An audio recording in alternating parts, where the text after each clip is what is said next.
Hello friends, Bihar शिक्षक नियुक्ति के अपडेट को लेकर फिर से मैं आपके सामने आ चुका हूं। और जैसा कि कल आप लोगों ने देखा था, मेरे वॉइस क्लियर नहीं थे और चूँकि टेक्निकल कारण से आपको बहुत सारे प्रश्नों का जवाब नहीं मिल पाया था। दूसरी बात है कि बहुत सारे कन्फ्यूजन सभी अभ्यर्थियों में है और कुछ ऐसे अभ्यर्थी भी जो है बहुत सारे र्यूमर्स फैला के रखे हैं, जिसमें कि डाउट्स इतने ज़्यादा बढ़ गए हैं, लोगों में इतने ज़्यादा पैनिक माहौल बन गया है, जिसको लेकर मुझे आना पड़ा और आप लोगों के सामने लाइव होकर बताना पड़ रहा है कि क्या परिस्थिति है, किस तरह से होगा। क्योंकि इतने सारे डाउट्स, इतने गलतफहमियां कहेंगे उसको, ऐसी गलतफहमियां हैं जो बिल्कुल ही नहीं है और आप लोगों ने उसको पाल रखा है या मान रखा है, या आपके हजारों कमेंट्स इस तरह के आए हैं जिसमें कि ऐसा लग रहा है कि या तो आप चीज़ों को समझ नहीं पा रहे हैं और पैनिक हो रहे हैं। कुछ लोगों ने ऐसे कमेंट्स किए हैं कि जैसे मैंने किसी को सबको भोज में बुला लिया और अंत में जो है एक आदमी को सीट मिल रहा है। ऐसी बात नहीं है। आपको जो डिटेल्स ऑर्डर निकलने थे वो भी निकल चुका है, उस ऑर्डर्स के साथ भी मैं आ चुका हूं और ऑर्डर्स के हर एक बिंदु जो है उस पर हम पहले बात कर लेंगे। उससे मुझे लगता है कि मैक्सिमम चीज़ें क्लियर हो जाएगी। जो बचेगा उसके बारे में हम बात करेंगे, जो आप ऑफिशियली चाहते थे कि वो नोटिफिकेशन हो। ऑफिशियली नोटिफिकेशन आज निकल चुका है, जिसको लेकर हम आपको बताएंगे। और मेरे लाइव आने का उद्देश्य सिर्फ और सिर्फ यह है कि जो आपके डाउट्स हैं या कुछ दूसरे ग्रुप्स द्वारा या कुछ ऐसे लोगों द्वारा जो डाउट्स को और बढ़ाने की कोशिश कर रहे हैं या इस तरह से माहौल बना रहे हैं जिससे पैनिक हो रहा है, जिसको लेकर आप लोगों के को ज़्यादा ईजी करने के लिए और सही जानकारी देने के लिए आज मैं आपके सामने आया हूं। और जितने कमेंट्स कल आए थे उसको भी मैंने देखा है, कमेंट्स के आधार पे जो डाउट्स है उसको भी क्लियर हम कर देंगे।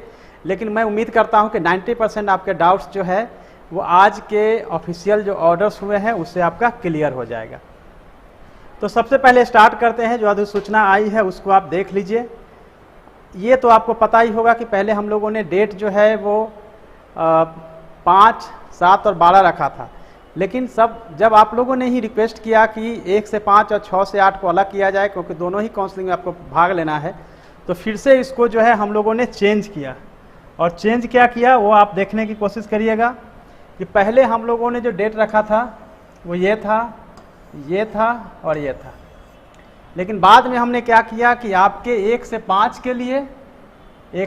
के लिए अलग से फिर हम लोगों ने, जैसे सपोज डेट कि नगर निकाय का चल रहा है तो इसके लिए हम लोगों ने ये आपका एक डेट ऐड किया है, एक डेट ए ऐड किया है और 12 को पंचायत का होगा।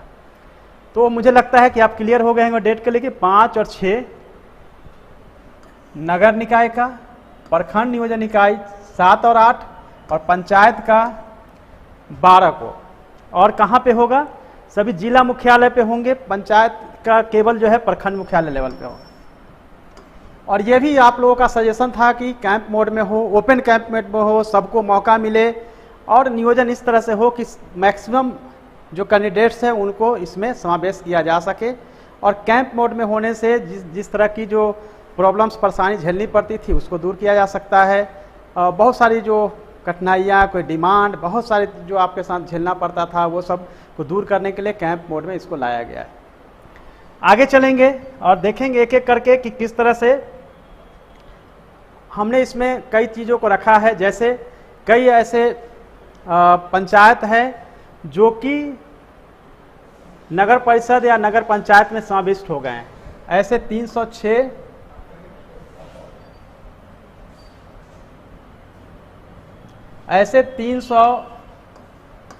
पंचायत हैं जो नगर पंचायत या नगर परिषद में शामिल हो गए, नोटिफिकेशन हो गया। तो उन पंचायतों का क्या हो गया? तो उसके लिए हम लोगों ने कहा है कि आपको 9/7/21 तक सभी अभिलेख जो है वो उपलब्ध हो जाएगा, करवा दिया जाएगा संबंधित नगर निकाय के पास।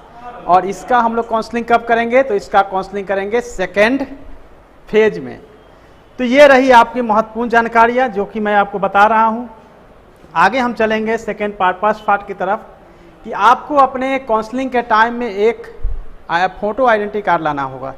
स्पेशली जो अगर आप लाना चाहते हैं कि कौन सा सर्टिफिकेट लेके आना है, तो मैं आपको बताना चाहूँगा, आप जो है आधार, पैन, ड्राइविंग लाइसेंस या कोई भी आप अपना एक परिचय पत्र लेके आएंगे। क्यों क्योंकि जब आपने 10th किया, 10+2 किया, तब आपके फेस जो है बदल गए होंगे, उस समय के पिक्चर्स जो है क्लियर नहीं हो पाएगा कि कौन से कैंडिडेट्स आया है। तो ये चेंज किया गया है, ये आपको लेके आना है। और सभी जानकारियां जो है वो NIC के वेबसाइट पे अपलोड है, कहाँ पे होना है, सब कुछ अवेलेबल है। और इस PDF फाइल के लास्ट में आपको बताएंगे किस लिंक पे जाने पे आपको पता चलेगा कि किस दिन किस नियोजन इकाई में काउंसलिंग होनी है और कौन सा स्थल है। तो ये आपको लास्ट में हम बताएंगे। तो ये काउंसलिंग की पूरी जानकारी जो है वो NIC पे दी गई है।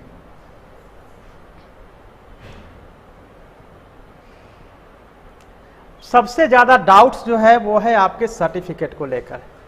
तो पहले सर्टिफिकेट्स के डाउट को हम क्लियर करना शुरू करेंगे ताकि आप क्लियर हो ले कि सर्टिफिकेट्स में क्या डाउट्स है, आपको सर्टिफिकेट्स में लगना क्या है। तो आपको 10th का अंक पत्र, प्रमाण पत्र, इंटरमीडिएट 10+2 का अंक पत्र, प्रमाण पत्र, स्नातक का अंक पत्र, प्रमाण पत्र, लेकिन जहां पे स्नातक के आधार पर आपकी नियुक्ति होनी है उसी के लिए प्रशिक्षण का अंक पत्र, प्रमाण पत्र, शिक्षक पात्रता यानी कि टेट, सीटेट हो, बीटेट हो, उसका आपका अंक पत्र, प्रमाण पत्र, और ये DLED और BEd का।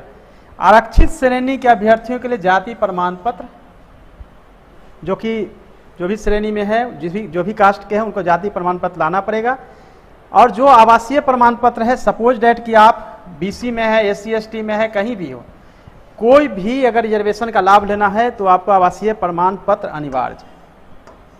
ये देखिए, जो पिछड़ी जाति, अत्यंत पिछड़ी जाति के हैं उनके लिए आय प्रमाण पत्र जरूरी है, क्योंकि नॉन क्रीमी लेयर का होना जरूरी है। स्वतंत्रता सेनानी जिन पर लागू होता है उनके प्रमाण पत्र, दिव्यांगता प्रमाण पत्र जिन पर लागू होता है उनके लिए। फिर आप देखेंगे EWS से संबंधित जिन पर लागू होता है। अब मैटर यह आता है कि आप लोगों के पास सर्टिफिकेट सब आपके पास है, लेकिन ओरिजिनल सर्टिफिकेट्स आपके मैट्रिक के नहीं हो सकते हैं, 10+2 के नहीं हो सकते हैं, हो सकता है ग्रेजुएशन में आपने अप्लाई किया है, यूनिवर्सिटी आपको नहीं मिल रहा है। उस प्रॉब्लम का समाधान यह है कि आप लोगों को मूल अंक पत्र अनिवार्य है, और जहां पे आपको मूल प्रमाण पत्र नहीं है वहां पे प्रोविजनल, ये देखिए प्रोविजनल सर्टिफिकेट को हमने मान्य कर दिया है। मुझे लगता है कि इससे आपका क्लियर हो गया होगा। बीटेट में समान कोटि के अभ्यर्थी को न्यूनतम 7%, पिछड़ा, अत्यंत पिछड़ा और समान कोटि की महिलाओं के लिए 55%, SC ST अनुसूचित जाति जनजाति के लिए और दिव्यांग कोटि के लिए 50%। ये आप लोग पहले से जानते हैं कि ये है। अब मैटर ये आता है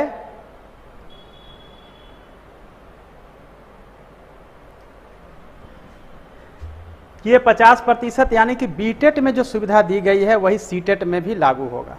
SC ST 50+, और जहां भी कैटेगरी BC EBC या फिर जनरल कैटेगरी की महिलाएं हैं उनके लिए 55 और जनरल कैटेगरी के 60, ये आपको पता है। अब एक कंफ्यूजन आप लोगों के सामने था कि 82 वाले को 2 मार्क्स का जो वेटेज है वो मिलेगा कि नहीं। तो 22 या उससे कम वाले को नहीं मिलेगा, क्योंकि वो 54% समथिंग होता है। 55 से ऊपर ही, 55 से 70 तक 2% का वेटेज है, 2, 4, 6 और 10 का वेटेज है। इसीलिए आपको ध्यान रखना है कि 82 या 82 से कम वाले जो भी हैं उनको नहीं मिलेगा। सीटेट और बीटेट दोनों में 150 मार्क्स का एग्जाम लिया जाता है। तो मुझे लगता है आप यहाँ पे बिल्कुल ही क्लियर हो गए होंगे। दूसरा यह है कि आपका जब काउंसलिंग के दरमियान आप सिलेक्ट कर लिए जाएंगे तो बहुत सारा क्वेश्चंस आया कि मेरे सर्टिफिकेट ले लिए जाएंगे, मैं क्या करूँगा, सर्टिफिकेट ले लिए जाएंगे, मैं क्या करूँगा, कौन कौन सा सर्टिफिकेट लिया जाएगा। हम थोड़ी सी सुविधा देते हुए विभाग ने ऐसा सोचा कि अब सर्टिफिकेट जो है हम लोग केवल टेट का सर्टिफिकेट यानी बीटेट और सीटेट का लेंगे, और साथ में बीएड और डीएलएड का ही ओरिजिनल सर्टिफिकेट लेंगे, और बाकी सर्टिफिकेट जो है आपको लौटा दिया जाएगा। अब मैटर यह है कि क्या आप जब आएंगे काउंसलिंग के लिए तो क्या उसी समय आपके सर्टिफिकेट ले लिए जाएंगे और 4 बजे तक वेट कराए जाएंगे? नहीं, पहले हम जो मेरिट लिस्ट बने हैं उसके हिसाब से क्रमबद्ध रूप से बुलाएंगे 50 को। उसमें से जो भी कैटेगरी से सीट भरता जाएगा उसको टिक करते जाएंगे, नाम लिखते जाएंगे और सीट फुल होता जाएगा। वेट नहीं किया जाएगा 4 बजे तक का। 4 बजे तक का वेट कैसे करेंगे? तो जब हम 4 बजे तक राउंड राउंड घुमा रहे हैं और सीट खाली रहेगा तभी तक हम लोग वहां जाएंगे। सपोज डेट किसी नियोजन इकाई में गए और 2 सीट है और पहला जो मेरिट से आ रहा है वही आया और उसने कहा कि देखिए मैं फर्स्ट और सेकंड हूं और आप दोनों का सीट भर गया, जनरल कैटेगरी का था सीट और फिर फिल हो गया। समझ जाइए कि वो 5 मिनट में काउंसलिंग खत्म हो जाएगी, क्योंकि 2 सीट थी, पहले टॉप जो 2 थे वो आ चुके थे। दूसरी बात है, आपको लगेगा कि कई जगह जो मेरिट लिस्ट बने हैं उसमें टॉप कोई है, मेरा तो 5वें पोजीशन पे है, मेरा तो 50 पोजीशन पे चला गया, जबकि मेरा कहीं और पोजीशन होना चाहिए। इसके लिए बिल्कुल ही बगल में काउंसलिंग सेंटर के बगल में बनाए जाएंगे हेल्प डेस्क सेंटर, जहां आप अपनी आपत्ति रखेंगे और एट ए टाइम आपकी आपत्ति का निराकरण करते हुए काउंसलिंग सेंटर पे जो अधिकारी होंगे वो आपको लेके जाएंगे। तो मुझे लगता है कि आपकी जो डाउट्स है कि सर्टिफिकेट रख लिया जाएगा और तमाम तरह की चीज़ें, वो नहीं होने वाली है। सर्टिफिकेट में आपको टेट का और प्रशैक्षणिक प्रमाण पत्र यानी कि DLED BED रख लिया जाएगा और वो दोनों सर्टिफिकेट रखने का मतलब है कि आपका सिलेक्शन हो चुका है प्रोविजनली। लेकिन जब तक आपका सर्टिफिकेट चेक नहीं होगा, बाकी जो हमारे पास स्कैन होकर आएगा, तब तक आपकी जो अपॉइंटमेंट लेटर है वो इशू नहीं किए जाएंगे। तो कुल मिला के आप देखेंगे कि किस तरह से। दूसरी बात है कि जो लोग सीटेट पास हैं और जिनका 60 से कम है तो डाउनलोडेड जो सर्टिफिकेट है वो मान्य होगा, जिसमें कि डिस्क्वालीफाई भी लिखा हुआ है। तो ये आप लोगों को ध्यान रखना है।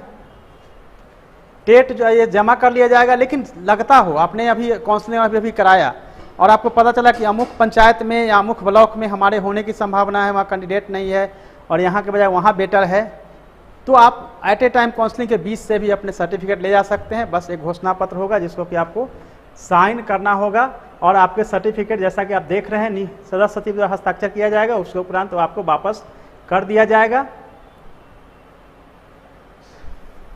2 आपको जो है जीरोक्स कॉपी लाना है जिसपे कि आपका साइन होना चाहिए। और काउंसलिंग के बाद हमारे DO DPO द्वारा सभी सर्टिफिकेट जो है आपका जो आपसे लिया जाएगा, जो आपके साइन का होगा, 2 ओरिजिनल सर्टिफिकेट, बाकी का वो हमारे जो वेबसाइट है उस पर अपलोड करने की जिम्मेवारी हमारे DO DPO की होगी। वो उस पर अपलोड कर देंगे, फिर उसको हम लोग चेक करना शुरू करेंगे।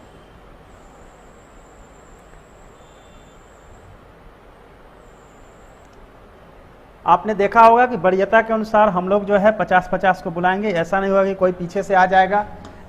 मेधा का पूरा सम्मान होगा, जो सबसे ऊपर होंगे उनको सबसे पहले बुलाया जाएगा। अब आपकी समस्या है कि कैसे कैसे कैटेगरी वाइज बुलाया जाएगा, जिसको लेके आप लोग बहुत ज़्यादा परेशान है। तो सबसे पहले पुकारा जाएगा अनारक्षित महिला पुरुष कोई भी।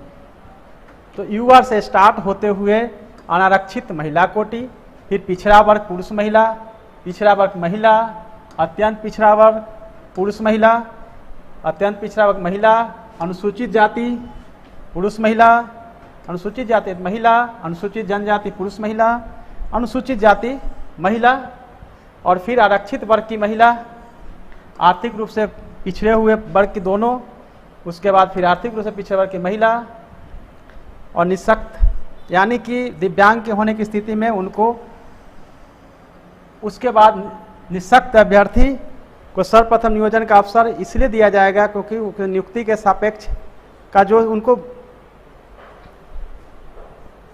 रिजर्वेशन है वो मिलेगा। सर्वप्रथम यहाँ देखेंगे कि जहाँ पे निःशक्त है, निःशक्त अभ्यर्थी को सर्वप्रथम नियोजन का अवसर उनके उपलब्ध रिक्ति के सापेक्ष में देने का दायित्व संबंधित नियोजन इकाई का होगा। यानी कि अपने ही रिजर्वेशन या जनरल कैटेगरी में जनरल में जाएंगे, लेकिन चूंकि निःशक्त है तो उनको सर्वप्रथम मौका दिया जाएगा। इसके अलावा देखेंगे कि स्वतंत्रता सेनानी के जो पोता पोती, नानी नतनी है, नाती नतनी, उनके लिए काउंसलिंग का अवसर दिया जाएगा। लेकिन एक बात जो सबसे जरूरी है उसको आप लोग देख लीजिए।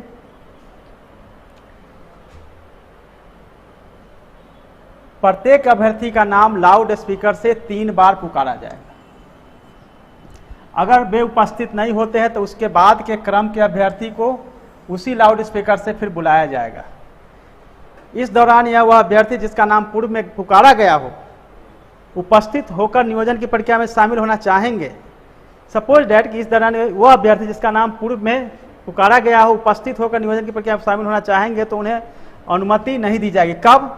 जब लाउड स्पीकर पे 3 बार आपको पुकारा गया और फिर आप बाद में आते हैं, अब उस समय नहीं होते हैं, तो फिर इस स्थिति में क्या करेंगे कि आपका नाम पुकारा गया, आप नहीं थे, 1 घंटा बाद पहुंचे या दूसरे नियोजन इकाई से दूसरे नियोजन इकाई की तरफ मूव करने के बाद आप पहुंचे, तो फिर क्या करेंगे? आपको लगेगा कि अब क्या करना है, तो आपको वेट करना है और वेट करने के बाद फिर से टॉप से हमारा स्टार्ट होगा और टॉप में जब आपका नाम, अगर वो भी टॉप से तब बुलाया जाएगा जब हमारे यहाँ सीट खाली होगा, और सीट खाली होगा तो बुलाया जाएगा, तभी आपको फिर से मौका मिलेगा कि काउंसलिंग में आप शामिल हो सकते हैं। जैसा कि आप पढ़ के देख सकते हैं, वरीयता सूची से सभी अभ्यर्थियों को बुलाने के बाद यदि रिक्ति अवशेष रहती है और ऊपर की सूची में अंकित अभ्यर्थी जिसका नाम पुकारे होने पर अनुपस्थित रहे, वैसे छूटे अभ्यर्थियों को मेधा सूची के अनुसार काउंसलिंग की प्रक्रिया में शामिल किया जाएगा।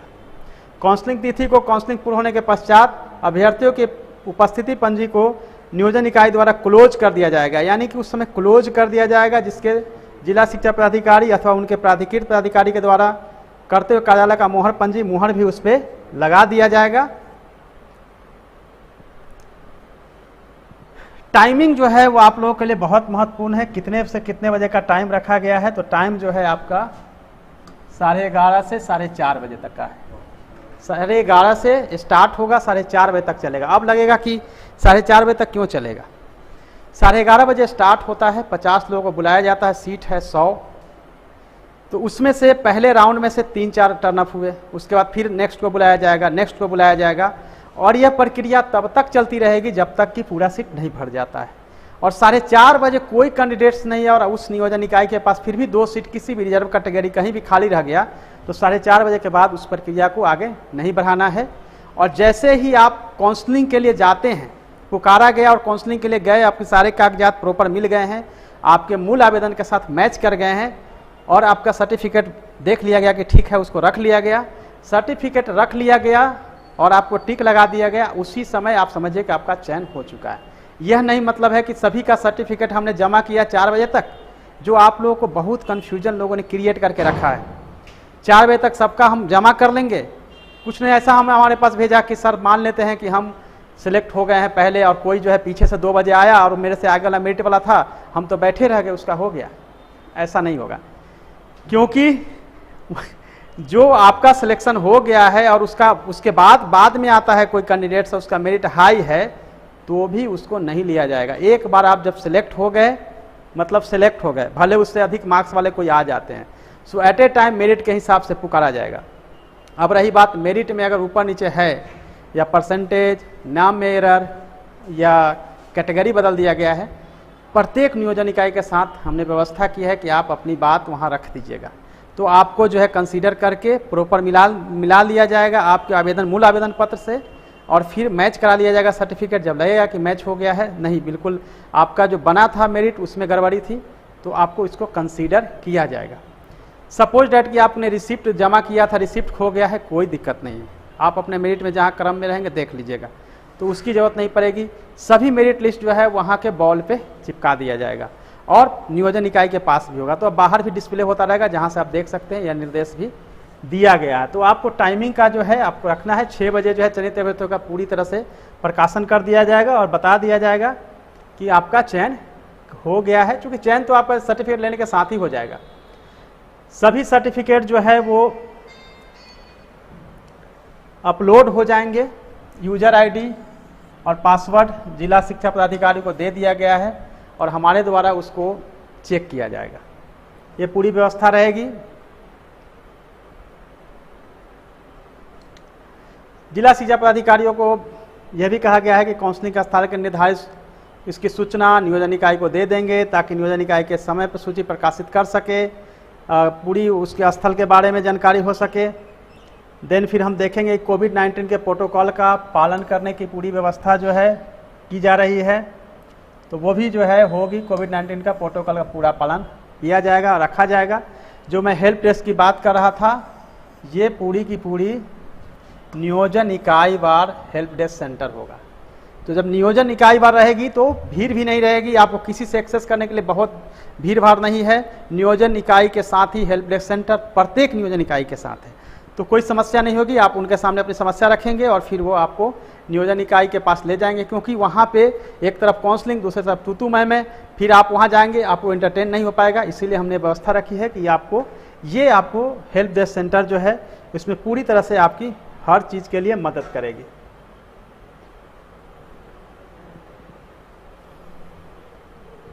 एक बहुत महत्वपूर्ण चीज़ जो आप लोग सोचते होंगे कि मान लेते हैं कि जो आप जानते हैं कि पंचायती राज व्यवस्था का जो टाइम था जून का वो समाप्त हुआ, उसके बाद समिति बनाई गई और समिति के माध्यम से जैसे पंचायत देखेंगे, पंचायत परामर्श समिति,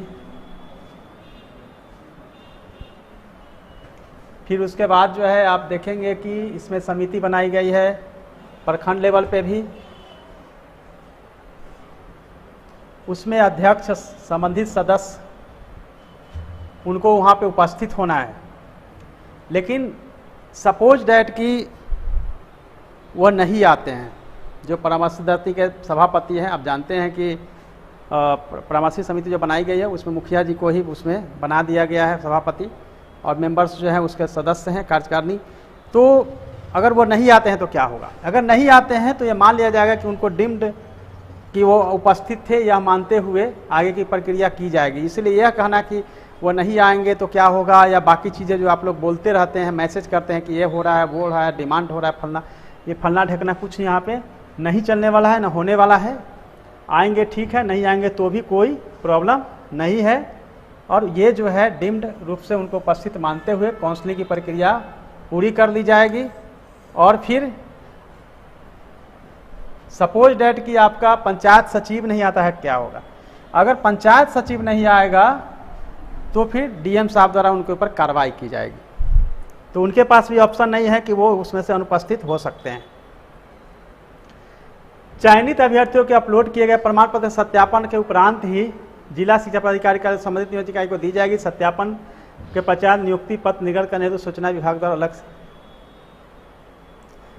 निर्गत करने हेतु सूचना विभाग द्वारा अलग से दी जाएगी। सो आप समझ लें कि नियुक्ति पत्र जो है वो बिल्कुल चेक करने के बाद ही जो है आपको मिलेगी। और सबसे बड़ी बात है कि काउंसलिंग स्थल पे नियोजन इकाई वार वीडियोग्राफी होगी, और वीडियोग्राफी समय और तिथि के अनुसार होगी, कब कितने बजे स्टार्ट हुआ, कितने बजे एंड हुआ।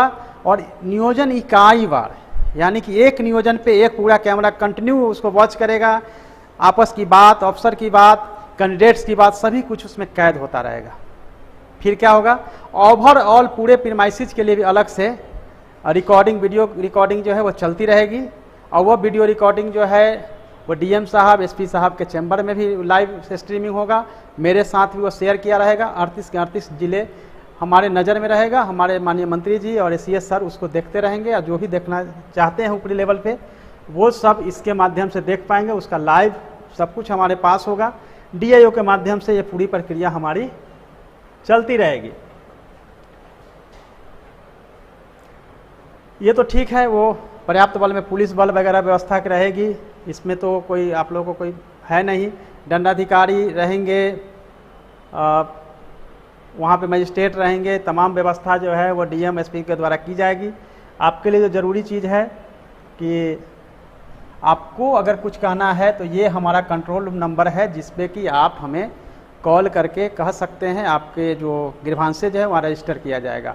न केवल ये हमारे स्टेट के लेवल पे होगा, डिस्ट्रिक्ट में भी एक कंट्रोल रूम स्थापित करने का निर्देश दिया गया है, वहाँ पे आप अपना प्रॉब्लम जो है वो कह सकते हैं। तो ये है। और ये सबसे लास्ट में जो है आप देख रहे हैं, ये आपके लिए आप देख लीजिए, ये पूरा का पूरा जो लिंक है, ये लिंक पे अगर आप क्लिक करेंगे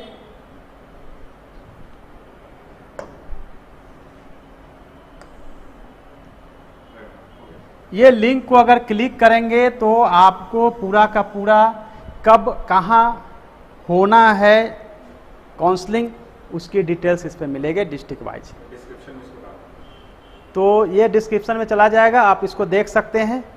तो ये रही पूरी की पूरी हमारी जो है डिटेल्स गाइडलाइन, जिसको कि हमने आपको डिटेल्स में बतलाया। मुझे लगता है कि बहुत सारे आपके जो क्वेश्चंस वगैरह होंगे, प्रॉब्लम्स था, वो दूर हो गया होगा और कोई कन्फ्यूजन नहीं रहा होगा। उसके बावजूद जो बहुत सारा कन्फ्यूजन आपका है, सर्टिफिकेट रख लिया जाएगा, क्या होगा, ये सब आपकी समस्या दूर हो गई। सर्टिफिकेट में सभी सर्टिफिकेट क्यों नहीं रखा जा रहा है?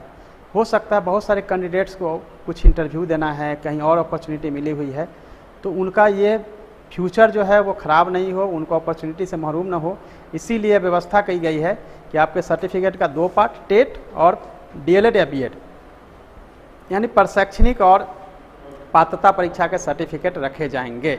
इसके अलावा कोई सर्टिफिकेट नहीं रखा जाएगा, बाकी लौटा दिए जाएंगे। लेकिन हाँ, एक बार अगर आपका सिलेक्शन हो गया है तो दूसरे जगह अगर आप काउंसलिंग की कोशिश करते हैं स्कैन पेपर लेकर, स्कैन सर्टिफिकेट बना के या गलत तरीके से, तो आपकी यहाँ जो सिलेक्शन हुई है वो भी रद्द कर दी जाएगी।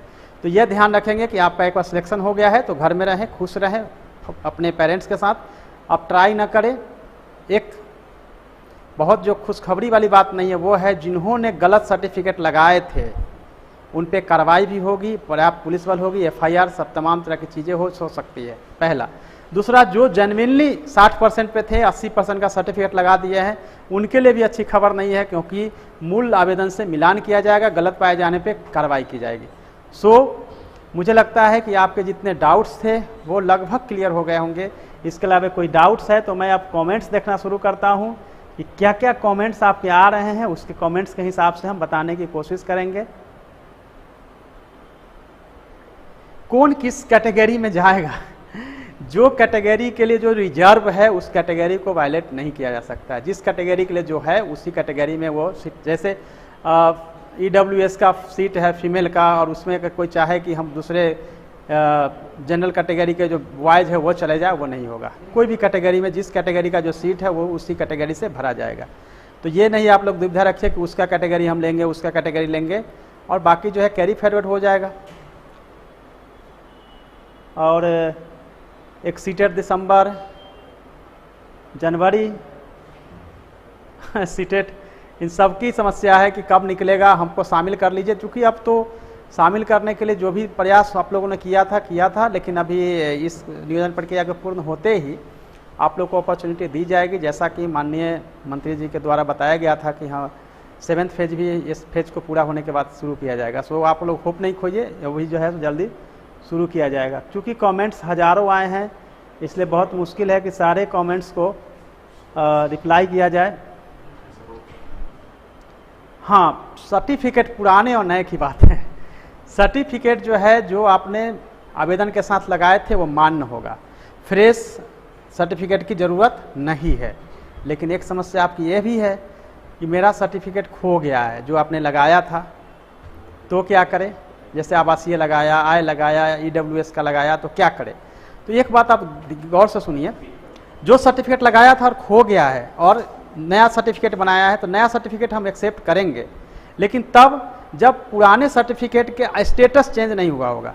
जैसे आप BC के हैं, इनकम टैक्स आपका जो था और नॉन क्रीमी लेयर में थे, और अभी जो सर्टिफिकेट बनाया है वो भी नॉन क्रीमी लेयर का है, आय ऊपर नीचे हो सकता है, तो कोई प्रॉब्लम नहीं है। कल मैंने बताया था कि आय प्रमाण पत्र बनाने की ज़रूरत है EWS के लिए, तो वो उसको हम वापस लेते हुए बता रहे हैं कि EWS के लिए आय प्रमाण पत्र की कोई ज़रूरत नहीं है, क्योंकि आप लोग बहुत परेशान हुए थे और हो सकता है कि मेरे से भूल हुआ हो, तो मैं उसको करेक्ट करते हुए बताता हूँ EWS के लिए कोई आय प्रमाण पत्र की ज़रूरत नहीं है, EWS की सर्टिफिकेट ही एनफ है।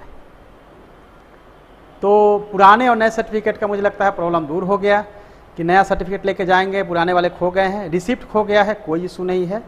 आपका जो है आइडेंटिटी कार्ड जो है वो लेके जाना है, और आप मेरिट के हिसाब से जब करा जाएगा, नाम नीचे है, कोई इशू नहीं है। आप कौन से हेल्प डेस्क सेंटर को बताइएगा, नाम आपका प्रोविजनल में था, ओरिजिनल में नहीं है, फाइनल मेरिट लिस्ट में, तो भी आप जो है वो क्लेम कर सकते हैं और अपने हेल्प डेस्क सेंटर को बता सकते हैं कि क्या हो रहा है। और सबसे बड़ी बात है कि पूरे की पूरी काउंसलिंग व्यवस्था को एक वॉर रूम के द्वारा एजुकेशन डिपार्टमेंट यानी मेरे द्वारा पूरे की पूरी जो लाइव स्ट्रीमिंग होगी, मैं देखता रहूँगा कहीं से भी, और ख़ुद भी अपने इस चैनल पे लाइव रहूँगा और आपके कमेंट्स देखता रहूँगा कि क्या कमेंट्स हमारे लाइव में आ रहे हैं। कहीं से भी कोई प्रॉब्लम होगी एट ए टाइम कॉल करके भी उसको हम रिजॉल्व करने की कोशिश करेंगे। पूरी एजुकेशन विभाग और सरकार आपको बेहतर और सही ढंग से नियोजन हो, सही ढंग से काउंसलिंग हो और मेरिट ही मेरिट आए। किसी तरह की 1% की गड़बड़ी की कोई संभावना नहीं है, क्योंकि बिना सर्टिफिकेट चेक किए हुए कोई भी अपॉइंटमेंट लेटर नहीं मिलेगा। आप सब जानते हैं, कुछ लोग मुहिम चला रहे हैं कि जैसे ही हमारा काउंसलिंग हुआ सर्टिफिकेट दे दीजिए हम लोगों को नियोजन पत्र यानी कि अपॉइंटमेंट लेटर। आप समझ लीजिए वो सब फर्जी है, जानबूझ के वो चाहते हैं कि फर्जी से भरा है तो उसको जल्दी से जल्दी ले लेना है, उससे फंसने का चांस नहीं हो। लेकिन उसको पता नहीं है कि उससे आगे सरकार सोचती है कोई भी फर्जीवाड़ा नहीं होगी और हर चीज़ को चेक करके और जो जहाँ है उनका करना है। आपको पीछे बहुत सारा कन्फ्यूजन होगा, कहाँ पे जाएं, कहाँ पे मेरा जो है सो नंबर आएगा, कहाँ पे नंबर मिलेगा, किस तरह से हम नियोजन इकाई को देखें कि कहाँ पे जाने पे हमारा होने की संभावना है। जहाँ आपका मेरिट लगता हो कि बिल्कुल आसपास है वहाँ पे आप प्रेफर कर सकते हैं। लेकिन ऐसा नहीं है कि आपका पहले फेज में नहीं हुआ तो हताश होने की जरूरत है। बाकी फिर से हम लोग जो है कहाँ कहाँ सीट खाली है अनाउंस करते हुए नेक्स्ट फेज आएंगे और हम लोग वो प्रक्रिया करते रहेंगे। और सीटें इतनी अधिक है कि सभी का समावेश होने के चांसेस है। यह नहीं है कि कोई रह जाएगा या कुछ प्रॉब्लम होगी, लेकिन जितने भी मेरिटोरियस हैं सभी को जॉब दिया जाएगा। सबसे अच्छी बात है कि यह लॉट जो है काफ़ी मेरिटोरियस का है। यह लॉट पूरा का पूरा जो है बिल्कुल मैं कहूँ तो स्टूडेंट लाइफ में मैंने देखा है, इतना अच्छा लॉट कभी नहीं देखा गया। बहुत मेरिटोरियस आप सभी लोग हैं। तो अपॉर्चुनिटी मिलना और बिहार के तरक्की के लिए आप सभी शिक्षक आगे भी प्रयास करेंगे तो निश्चित रूप से हम लोग भी खुश होंगे और तकदीर तस्वीर बदलने के लिए भी ज़रूरी है। ये लॉट्स से अपेक्षाएं बहुत है और ये लॉट्स में कोई गड़बड़ी नहीं हो, मेरिटोरियस है, इसीलिए इतनी ट्रांसपेरेंसी जो है की जा रही है। आज जो आप लोगों ने देखा है बिल्कुल नोटिफिकेशन अधिसूचना के द्वारा सभी चीज़ें रखी गई है ताकि कल को कोई चैलेंज नहीं हो और ये अप्रूव कराया गया है। और इस सभी चीज़ों को जो आपके कमेंट्स आए थे उसके आधार पे इसको हमने तैयार किया। कुछ स्टूडेंट से भी कांटेक्ट करके जो व्यू है उसको भी रखा गया। लेकिन यह अंत नहीं है। अगर सपोज डेट आपको अभी भी कोई समस्या है, लगता हो कि ये पॉइंट रह गया है, ऐड करवाना है, नई चीज़ों को रखना है, स्मूथ करना है, जो सजेशंस वगैरह है या क्वेरी है वो आप मेरे इनबॉक्स में ज़रूर दे दीजिएगा, क्योंकि हम देख के फिर से कुछ नया अमेंडमेंट या चेंज करने की ज़रूरत होगी तो करेंगे। लेकिन ये आप लोगों को एक आशंका थी कि पहले की तरह 11:30 से शुरू करिए, 1 घंटा में जो लोग आएंगे उनका रजिस्टर में सिग्नेचर ले लीजिए और उसके बाद उन्हीं का केवल काउंसलिंग कराइए। बट समस्या यह है कि अगर उतना का आधा घंटा में आके अगर आपका साइन करा लेंगे और उन्हीं का अगर हम काउंसलिंग कराएंगे तो हो सकता है कि जितना कैंडिडेट चाहिए उतना नहीं होगा फर्स्ट। दूसरा ये हो सकता है कि सीट हमें 2 ही है, हम 50 को बुला के रखेंगे तो फिर तो 49 का कुछ होना नहीं है। तो अच्छा यही है कि हम बुलाएंगे और एट ए टाइम कन्फर्म करते जाएंगे जॉब। आप टॉप पे आए हैं, कन्फर्म, आपका कन्फर्म, आपका कन्फर्म, कन्फर्म करके सर्टिफिकेट लेते जाएंगे। आपको उसके लिए पावती जो है मिल जाएगा। जब आपका कन्फर्म और सर्टिफिकेट ले लिया गया मतलब आपका हो गया। तो हो सकता है यह खुशखबरी आपको मॉर्निंग 11:30 बजे पहले ही आप टॉप पे होंगे, आप ही को मिल जाए पहले, और किसी को हो सकता है 4 बजे मिले जहाँ सीट ज़्यादा है या फिर जहाँ कैंडिडेट्स नहीं पहुँच पाएंगे। तो ये पूरी ट्रांसपेरेंसी है और आपकी सहूलियत। अब हमेशा कन्फ्यूजन में रहते हैं और आप लोग जितना हो सकता है वो कोसने का काम करते हैं, कभी भी ब्रॉड माइंड से सोचने का काम नहीं करते हैं। इसे उम्मीद यह करता हूँ ब्रॉड माइंड से सोचिए और सही दिशा में सोचिए। कोई भी ऐसा नहीं हो सकता है कि कुछ ऐसी ऑर्डर्स या ऐसे स्पीच दिए जाएंगे जो कि रॉन्ग हो, गलत हो, सही हो। और इतनी ज़्यादा मैसेजेज, इतने ज़्यादा कॉल्स, हर सेकेंड जो है कॉल आना, मैसेज आना, हर तरह के कॉल्स, हर तरह के मैसेज, जिससे कि पूरा विभाग के सभी अधिकारी भी परेशान हो गए कि इतने सारे कन्फ्यूजन है। अब उस कन्फ्यूजन को दूर करने का कोई माध्यम ही नहीं था जिसके द्वारा हम आपको बताएं कि किस माध्यम से आपके पास सामने आए। मेरे पास लगा कि यूट्यूब चैनल के माध्यम से ही आपके सामने आए और अपनी बातें रखा है। इस सेशन का मूल उद्देश्य था आपके सारे डाउट्स को क्लियर करना, ताकि बिहार के यूथ को कोई परेशानी नहीं हो और बिहार के यूथ जो है बिहार की तरक्की में आ गया है। तो कुछ कमेंट्स और भी अगर अभी मुझे लगता है कि कुछ लेने लायक है तो उसको हम देख लेते हैं। 82 वाले को आधा जगह पे वेटेज मिला है, वो गलत है, उसको कट कर दिया जाएगा। 82 वाले को वेटेज नहीं मिलेगा 2 नंबर का। मैंने क्लियर कट आपको ऑर्डर ही निकाल दिया है। और आप लोग हमेशा कहते हैं कि रिटर्न में चाहिए, रिटर्न में पूरा आ गया है। इस पे कॉम्पिटेंट अथॉरिटी का अप्रूवल मिल चुका है। हाँ, किसी इकाई पे ज़्यादा भीड़ हो सकती है, किसी पे कम हो सकती है निश्चित रूप से, लेकिन उसकी पूरी व्यवस्था होगी कि नियोजन इकाई पे कम भीड़ हो। लेकिन आप जैसे सपोज डेट, ये तो बहुत अच्छा है ना कि 11:30 बजे हम पहुँचे किसी नियोजन इकाई पे, हमने देखा कि यहाँ सीट 5 है और भीड़ ज़्यादा है, तो आपके पास समय है, दूसरी जगह मूव कर सकते हैं, या फ्रेंड आपके होंगे कॉल करके बता सकते हैं कि यहाँ पे कम भीड़ है, यहाँ पे आ सकते हैं।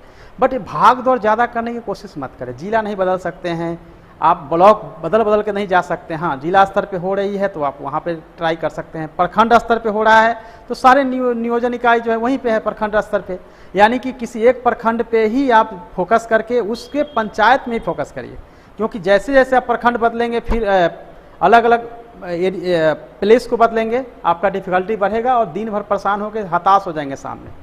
तो किसी एक कहीं खास जगह पे फोकस करिए, कोई जिला हो, कोई ब्लॉक हो, जहाँ पे पंचायत नियोजन इकाई में ज़्यादा सीटें हो सकती है। और कई ज़िले हैं, जैसे दरभंगा में बहुत अधिक सीट है, कई ज़िलों में बहुत सीटें हैं, उसके लिए अलग से व्यवस्था हम लोग करने का प्लान कर रहे हैं, इसलिए घबराने डरने की ज़रूरत नहीं है। और ये अंतिम नहीं है कि ये जो हमने डेट दिया है 5, 6, 7, 8, 12 इसमें नहीं हुआ तो फिर दिक्कत होगी, ऐसा कुछ नहीं है। बहुत लोग जो है अलग अलग तरह के बात करते हैं कि इसमें नहीं होगा, फिर बाढ़ आ जाएगा, इलेक्शन आ जाएगा, अरे ना जाने क्या क्या आ जाएगा। तो ये सब जो है हमेशा भविष्य की चिंता करके वर्तमान नहीं खराब करना चाहिए। वर्तमान में सोचिए, भविष्य में आप अपने से हाइपोथेटिकल होकर सोचते हैं और सोचते हैं कि ये हो जाएगा वो हो जाएगा। 2 साल हुआ है, आप जानते हैं स्टूडेंट का दुश्मन, केवल कोर्ट कचहरी और बाकी चीज़ें करके इतना हुआ, अब फाइनली होने जा रहा है। आशंकित नहीं होइए, 1 वीक के बाद फिर हम नेक्स्ट राउंड देंगे। और हमेशा सबको चांस लगना ही और मिलना ही है, ऐसा नहीं हो सकता है किसी का हो किसी का नहीं हो। मुझे लगता है कि मैक्सिमम जो मेरिटोरियस है उन सबका हो ही जाना चाहिए।